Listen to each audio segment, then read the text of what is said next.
Good morning, John. A few weeks ago, I was on an airplane, sitting next to a young woman, maybe 23 years old. Over the course of the flight, talking to her, I discovered that she does this flight a lot. In the last 2 years, she's taken this same flight 150 times. She didn't like the flying, she did it for her job. And her job, she didn't seem to like that much either. But she'd gotten a degree so that she could get a good job, and it had worked, and now she's working at a company where there are opportunities for advancement, but not unless you have more than 5 years of experience. And as miserable as spending this much time in the middle seat in coach sounds to me, she was fine. She was happy. She was working her butt off doing a job that she didn't find that interesting, but she wanted a good life, and she was willing to wait for it. John, I present to you an American millennial. Universally ridiculed as entitled and self-centered, but in fact understanding the world in deeply different ways than previous generations, with new and unique pressures on their identity, and tasked with dealing with problems unlike anything our economy and our country and our world has ever seen. During this week's recording of Dear Hank and John, you told me about an article you wrote for the World Economic Forum entitled Why the Word Millennial Makes Me Cringe, and I immediately ran to go read that article as soon as we were done recording because yeah, the word millennial totally makes me cringe. Among a ton of good points you make in this article, you mentioned that the word millennial was not assigned to themselves by themselves. It was assigned by baby boomers. It was then later popularized in articles and op-eds by other people who weren't millennials that generally did one of three things. 1. Made sweeping generalizations about the most diverse group of young people in American history. 2. Complained that a young person was acting in a way that they did not expect them to. Or 3. Gave other generations anxiety about what these unknowable snake people are doing to America. So basically, one group of people created a term for another group of people and then used that term to talk about how scary they were and belittle them and make fun of them. Yeah, that's gonna make some people cringe. Of course, the original definition of millennial, the creation of the word, it was separate from all this other, like, let's use that term now to talk about how weird young people are. But it does not change that that has happened and continues to happen, and it's a,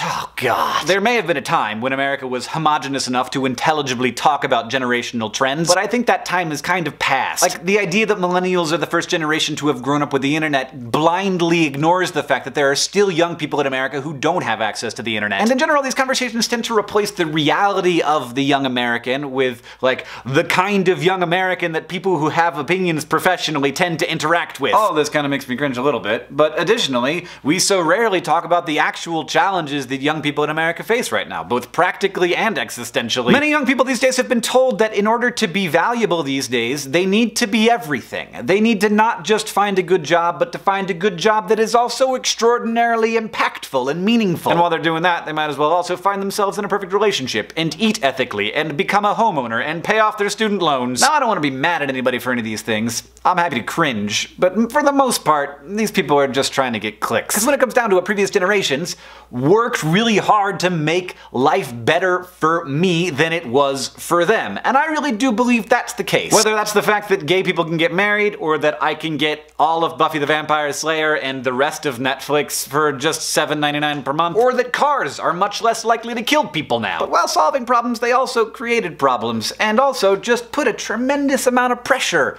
on the upcoming generation to expect more of themselves and of their lives. That's not the easiest thing to deal with, not least when things aren't turning out as planned.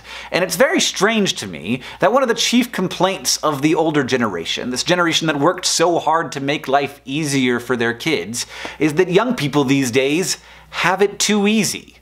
Especially when it's increasingly clear that they don't. John, I'll see you on Tuesday.